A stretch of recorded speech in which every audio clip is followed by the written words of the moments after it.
नमस्कार, news today India में आपका स्वागत है। मैं जब्बार अली और मेरे साथ है मेरे सह प्रतिनिधि राज शाहानी। एक बहुत इंपॉर्टेंट अपडेट लेके हम लोग हाजिर हैं। जैसा कि आप जानते हैं कि तकरीबन 2 दिन पहले ही शब बारात के दिन पोठिया थाना के जो हैकलबारी इलाका है वहाँ तकरीबन 9:30 से 10:30 के बीच एक आदमी का दिन दहाड़े मर्डर हो जाता है और इस सिलसिले में उस इलाके में एक दहशत का माहौल तैयार होता है और साथ ही साथ वहाँ के लोग जो क्रिमिनल है उसको पकड़वाने के लिए सभी तरह के सहयोग पुलिस से किए। इस सिलसिले में हमने बात किया था किशनगंज एसपी से, जिन्होंने हमें बताया कि उस मर्डर केस में एक अभियुक्त को एक्यूज़ को पकड़ा गया है जिसका नाम मोहम्मद रेहान है और उसका उम्र तकरीबन 17 से 18 साल है। मर्डर होने के बाद ही वहाँ के आम जनता और जिस इलाके के वो रहनुमा थे वो आदमी शीतलपुर नया बस्ती के इलाके के वो रहनुमा के वहाँ के रहनुमे लोग हैकलबारी में आए और जम के वहाँ प्रदर्शन किए कि स्निफर डॉग या डॉग स्क्वाड लाके उसका जायज़ा लिया जाए और क्रिमिनल या एक्यूज़ को पकड़ा जाए। लेकिन शाम ढलते ही कम से कम तकरीबन 4 बजे तक उस बॉडी को वहाँ रखा गया इस दावा को लेकर के, इस दावी को लेकर के कि जब तक स्निफर डॉग नहीं आता और मुजरिम पकड़ा नहीं जाता तब तक बॉडी को वो लोग उठाने नहीं देंगे। लेकिन बाद में पुलिस के आला अधिकारी और वहाँ के स्थानीय प्रशासन के साथ साथ जनप्रतिनिधि जो है वो सब कोई इकट्ठा होकर इस मामले में आलोचना करते हैं और आखिरकार रात को पोठिया और पहरकट्टा थाने के जो पुलिस है उन दोनों को सफलता मिलती है। वो लोग पूरे जांच पड़ताल के बाद, पूरे निगरानी के बाद उनको जो मुजरिम है उसके बारे में पता चलता है और रात को रेकी करके पूरा घेराव करके काला कच्चू इलाके से रेहान नाम के उस लड़का को उठाया जाता है। लेकिन सवाल रहा कि जो लड़का को उठाया गया है उसका उम्र तकरीबन कहा जाता है कि 17-18 साल के बीच होगा और जो धारदार चाकू से उस टोटो वाले को, जो कि आपका शीतलपुर के नया बस्ती के इलाके के रहने वाले हैं, उसको काट दिया जाता है। तो वो किस तरह से, क्यों इस तरह का हादसा किया, इसके बारे में पुलिस अभी छानबीन कर रहा है। लेकिन प्राथमिक पर जैसा देखा गया है कि तकरीबन 9:30 से 10:30 के बीच वो टोटो जब वहाँ पहुँचता है तो वो पैसेंजर के तहत वो लड़का उस टोटो में बैठा हुआ था और इस संदर्भ उत्तर दिनाजपुर जिला तृणमूल कांग्रेस के चेयरमैन कन्हैयालाल अग्रवाल तथा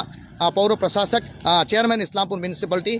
इन्होंने भी उस जगह का निगरानी की और वहाँ के लोगों को आश्वासन दिया कि जहाँ की चौरंगी मोड़ या पुराना बस स्टैंड इस इलाके से वो टोटो वाला वहाँ से पैसेंजर उठा लेके ले गए थे। तो इसीलिए सीसीटीवी जो फुटेज है उस सीसीटीवी फुटेज देने के लिए बंगाल पुलिस या बंगाल प्रशासन की तरफ से पूरी सहायता दी जाएगी और ऐसा ही सहायता दिया गया। और बंगाल पुलिस, खास करके इस्लामपुर थाना के इस्लामपुर पुलिस जिला के जो पुलिस है, इनके हाई टेक्निकल ऑफिशियल्स के जरिए सीसीटीवी फुटेज देख के उस आसामी को या मुजरिम को आइडेंटिफाई किया गया, पूरा तस्वीर उसका सामने आ गया। और जैसा जाना गया कि जब ये घटना हुई, हादसा हुई, उससे तकरीबन 2-3 मिनट पहले उस टोटो वाले के साथ उसका भाड़ा लेके भगजक होता है, उससे झगड़ा होता है और इसमें घमा-घमी का माहौल तैयार होता है और वो एकदम छोटा सा लड़का, कह सकते हैं एक युवा, तकरीबन 17, 18 या 19 साल के बीच के होंगे, वो उसके ऊपर धारदार चाकू से वार करते हैं और गले में काट करके उसको हत्या कर देते हैं। स्पॉट में उसका डेथ हो जाता है। और इसको लेकर के हैकलबारी इलाका, पुठिया प्रखंड के हैकलबारी इलाका और कह सकते हैं कि पहाड़कट्टा के पुलिस और साथ ही साथ पुठिया पुलिस के में एक घमासान तैयार हो गया था। पहले लोगों ने बहुत प्रदर्शन की, जम के प्रदर्शन की, लेकिन बिहार पुलिस को सफलता मिली इसलिए क्योंकि कह सकते हैं कि 12 घंटे के अंदर ही उस मुजरिम को पकड़ा गया है। जहाँ तक हम लोगों के पास खबर है, सूत्रों के मार्फत हम लोगों को पता चला कि कल होली के बावजूद उसको कोर्ट में प्रोड्यूस नहीं किया गया था। कल उसको चालान किया जा सकता है, किशनगंज कोर्ट में प्रोड्यूस किया जा सकता है। अब इसका विचार जो है वो जुवेनाइल कोर्ट में होगा या फिर नॉर्मल कोर्ट में होगा, इसका फैसला पुलिस करेंगे और साथ ही साथ जो ऑनरेबल जो जज होते हैं वो करेंगे। क्योंकि उम्र क्या है उसका, एक्चुअली आधार कार्ड, वोटर फोटो या फिर बर्थ सर्टिफिकेट में क्या उम्र है, इसके ऊपर में डिपेंड करके ही उसका विचार जो है वो विचार होगा। लेकिन सबसे बड़ी बात है कि एक इतना कम उम्र का लड़का, तकरीबन 16, 17 या 18 साल का लड़का किस तरह से इस तरह का एक हादसा को, एक वारदात को अंजाम दिए, ये बहुत ही बड़ा सोचने का बात है, खौफनाक बात है। इसीलिए हम भी आप सभी से, दर्शकों से ये गुजारिश करेंगे, रिक्वेस्ट करेंगे कि अपने समाज को सुधारने के लिए, खास करके युवा पीढ़ी को आप सही तरीके में चलने के लिए उसको मदद कीजिए। और साथ ही साथ आपको बता दें कि इस तरह का अंजाम जो दिया गया, इसके पीछे क्या सिर्फ वो टोटो के भाड़ा के लिए झमेला है या फिर एक सुपारी किलिंग का कहानी है, ये सारे मामला भी पुलिस के सामने आ रहा है। पुलिस इसका पूरी तरह से छानबीन कर रहे हैं। जैसे कि हम लोगों को बिहार पुलिस के किशनगंज के एसपी जनाब मंगनू साहब से जिस तरह से हम लोगों को सिलसिला वहाँ का बारे में इंफॉर्मेशन मिला, वहाँ के बारे में हम लोग को उनके हवाले से जो इन्फॉर्मेशन मिला है कि हो सकता है कि इस घटना के पीछे कोई ज़मीनी विवाद या पारिवारिक विवाद हो। इस विवाद के सिलसिले में ही या विवाद को लेकर ही इस तरह का एक हादसा या अंजाम को वारदात किया गया। लेकिन ये हमारे समाज के लिए बहुत ही बड़ा एक हानिकारक